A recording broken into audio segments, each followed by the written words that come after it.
Hi everybody and welcome to this end of season 59 recap video, and of course we're going to be looking ahead to season 60 as well. It's a shorter offline version of my usual end of season stream due to time constraints and other work commitments, and of course it's Easter as well, so hopefully you're all having a lovely Easter weekend. But we've still got a few little bits and pieces to let you know about here in this video. Timestamps are in the video description down below, and if you've not done so already, please give me a thumb up and make sure you subscribe to the channel. It is totally free to do so. So we're going to look back at season 59. We're going to have a couple of poll results to share with you, and again, right at the end of the video, some previews for season 60. We're going to have a look at what is in the season pass, and I'm going to drop a few teasers along the way as well about some stuff happening in season 60, and also a couple of things to look out for on our Facebook group as well. Let's get started then by looking at the tournaments we played with season 59.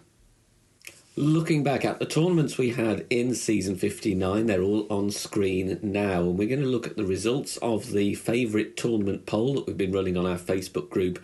But just to run down what we had, of course we started with completely free entry for the St Patrick's Day tournament on Drumore Links, and well done to everybody who stepped up. I know there was a lot of people making use of the free-to-play content here on the channel, and plenty of course, brilliant guides around the community as well for those if you did step up a division. I hope you did well.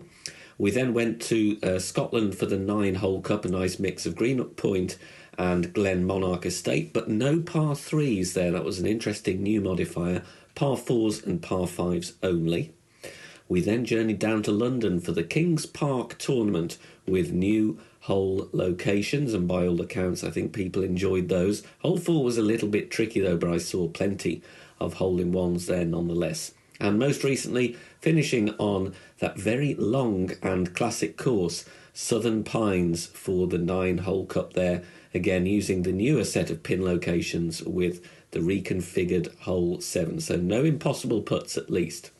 So the results of the poll: Southern Pines unfortunately in last place with only 4% of the votes, followed by Scotland 9-hole cup with 14.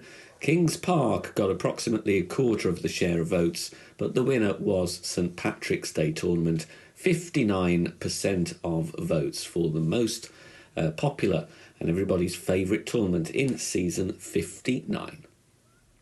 Time to answer some of the questions that you've been sending in to me recently. The first one is about the matchmaking timer for tournaments. Now, you remember we did do a survey about this a few weeks ago now with a load of responses, and I have been having meetings about this regularly since then. Yes, the timers will be reduced in order to get opponents quicker in practice mode. As to when this will be implemented, I don't know yet. I would hope it is going to be fairly soon, but the survey was definitely not in vain. It is going to have some very nice results, and hopefully for those spending practice tokens in tournaments, waiting considerably less time to get an opponent in tournament practice mode will make that a much more pleasant experience. The next question is about Golden Shot. As we had different prizes for the Golden Shot in the last few weeks, will we be seeing more of that?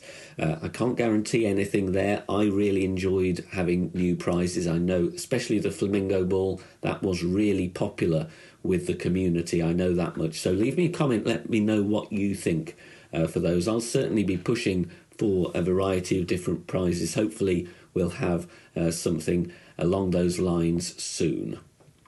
Next we had a question about master tiers. Do you think there should be more than one tier, as in skill tier, in master tournaments? There was a lot of discussion on this on our group as well. You can go back and read all of the comments and look at the results of that poll. I'm a firm believer, as I stated quite a few months ago now, that master should only have one tier. It's not something as in, you know, adding tiers to master is not something that I will end up pushing, I don't think, because I believe that the highest tournament tier should have all the best players in. So one skill tier in master, in my opinion at least, is the way that it is currently, of course, and the way it should be. The final question, which I get asked a lot, when are we going to have another premium ball along the lines of the Sydney ball? So a kind of power 3, wind 5 with a decent amount of precision. And I know there's been a fair amount of discontent with the premium balls.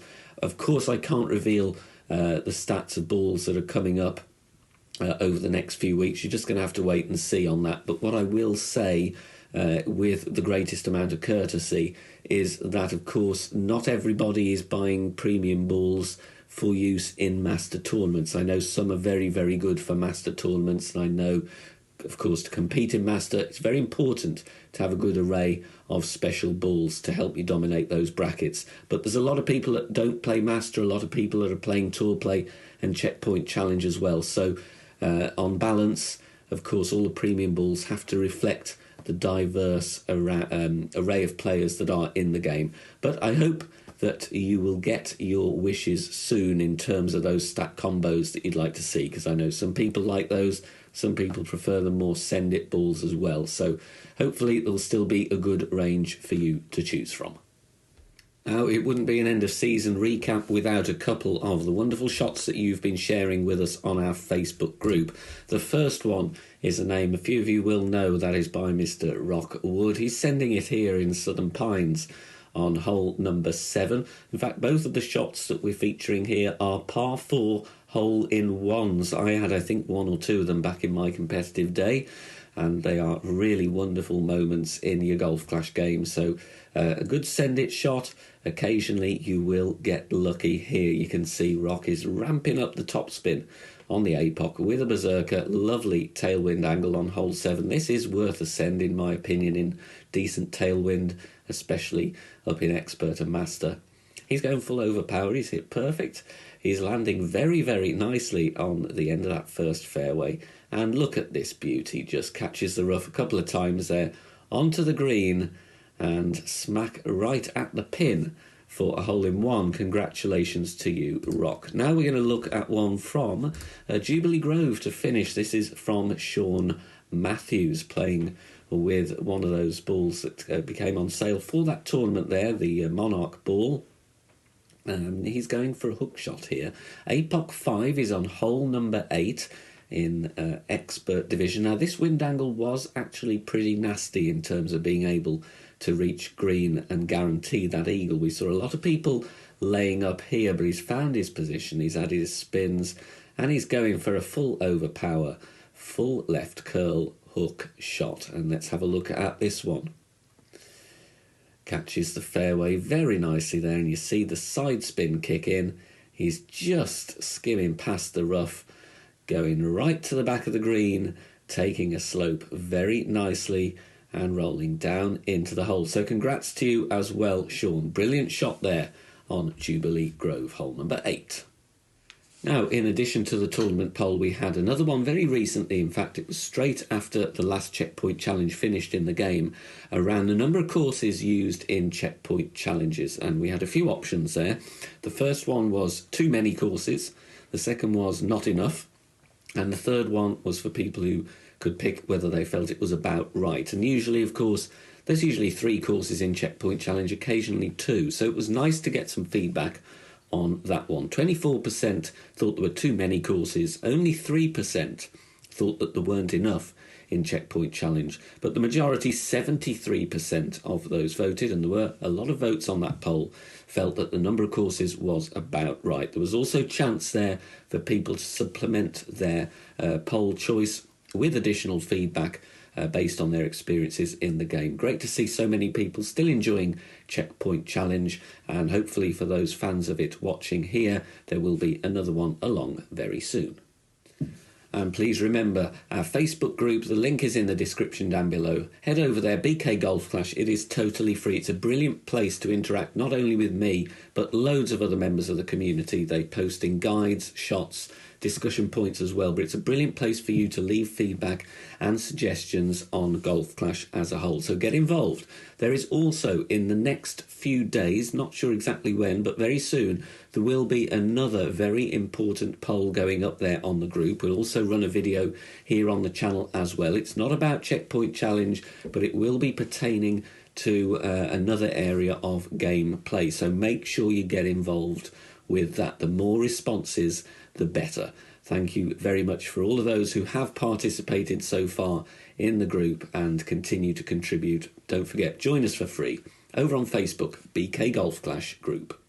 A quick break from the video here to remind you we have a Patreon page. The address is there on the screen right now. Loads of extra content each week. We have tournament win charts, shootout elevation guides, as well as checkpoint challenge elevation sheets and general tour play, all designed to help you improve your game. A range of packages there, and it all supports the channel as well. So head over to patreon.com/BK Golf Clash. Season 60 is, of course, right round the corner, so it's time to look forward to that and give you a few teasers and previews of what's going to be coming your way in a few hours' time. We're going to start, of course, before we look at the teas and the hole explosions and some of the stuff in the season pass, we're going to have a look at the season theme. It's going to be on screen right now. Plenty of clues hidden in this one for you to have a look at. Definitely a bit of a Mexican Cinco de Mayo theme emerging. You'll see more of that in the teas and the hole explosions. And there's a few balls dotted around there for you to take a look at as well. So loads of stuff to be gleaned from that very interesting looking season background. It's time to take a look at the new hole explosions and teas that will be available as part of Season 60. And we're starting off with a very nice practice token one here with this Temple 5 practice tokens every time you hit one of the cartridges. Then we come on to a few with a kind of Cinco de Mayo theme here. Coin one there, followed by an Earth Day hole explosion. We have an inflatable cactus offering you more practice tokens. And then finally onto some Playdemic tequila. Then onto the teas here, we've got coins for that one, followed by a sombrero, giving you 50% more trophies. And then we have another one here for season tokens, 29 per cartridge there. And then we have a very weird looking one for some trophies. And then another one here, 37% more clan points with that one. And the taco tea on screen now, 10% more coins there. So all of those being introduced in Season 60. Of course, in addition to all of those, there are a few old premium balls dotted in the season pass, and those are the Shell Ball, which is Power 4 Side Spin 2, Wind 2, the Dead Ball, which is always one of my favourites, one of the best early premium balls in the game for those who like a bit of nostalgia, Power 4 Side Spin 2, Wind 3, and also the Carnival Ball, very apt choice given the theme. That is, of course, Power 1, Side Spin 2, Wind 5. So all three of those dotted around the season pass track. Thank you very much for watching this season recap stream for season 59, and of course looking ahead to season 60. It's going to be a tough start to the season. We have, of course, got Michigan Lynx coming up first, and I've got an expert qualifying round guide ready to go for you on that one to help you get qualified. However, the second half of the season is going to be great fun, and that is not one that you want to be missing. So that's all I'm going to say for now, other than to remind you the next end of season stream will be a live one, and it will be on Sunday the 7th of May. There will be plenty to talk about in that one, I'm sure. Thank you for watching, and all the best for season 60. Enjoy your Golf Clash games. See you soon. Bye for now.